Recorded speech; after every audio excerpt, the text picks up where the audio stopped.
এটা যদি করে তাহলে নিঃসন্দেহে এটা এটা বেআইনি কাজ হবে।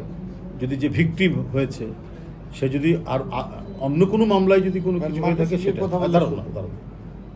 হয়ে থাকে তাহলে সেটা একটা বিষয়, কিন্তু আমি এই পর্যন্ত জানি না যে তাকেই গ্রেপ্তার করা হয়েছে কিনা। বরং আমি বলেছি যারা এর জন্য দায়ী, সে বিএনপির লোক হোক আর জারি লোক হোক, তার বিরুদ্ধে আপনারা মামলা নেবেন, সেটা বলে এসেছি।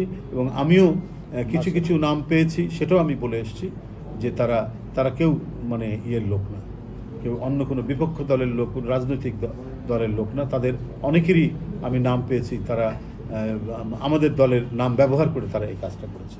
তো সুতরাং এখানে তো আমার মনে হয় যে কোনো ব্যত্যয় হয়েছে বলে আমার মনে হয়নি। এক নম্বর, যদি এরকম হয়ে থাকে তাহলে নিশ্চয়ই আমি সেটা টেলিফোন করে বলবো, সেটা যদি শুধুমাত্র এই কারণেই, তার উপর যে আক্রমণ হয়েছে এই কারণে ভিকটিমকেই গ্রেপ্তার করা হয়েছে, এটার আমি চূড়ান্তভাবে এটার বিরুদ্ধে, এবং সাথে সাথে আমি বলবো যে তার মামলা প্রত্যাহার করতে। কিন্তু তার যদি পূর্বের কোনো কিছু মামলা থাকে বা কোনো ঘটনা থাকে সেটা আমি বলতে পারবো না। আমি মূলতই এসেছি যেই হোক, সে বিএনপির লোক আর জারি লোক হোক, সে অন্যায় করে থাকলে তার নামে মামলা দিতে হবে, এই কথাই আমি বলে এসেছি। ধন্যবাদ।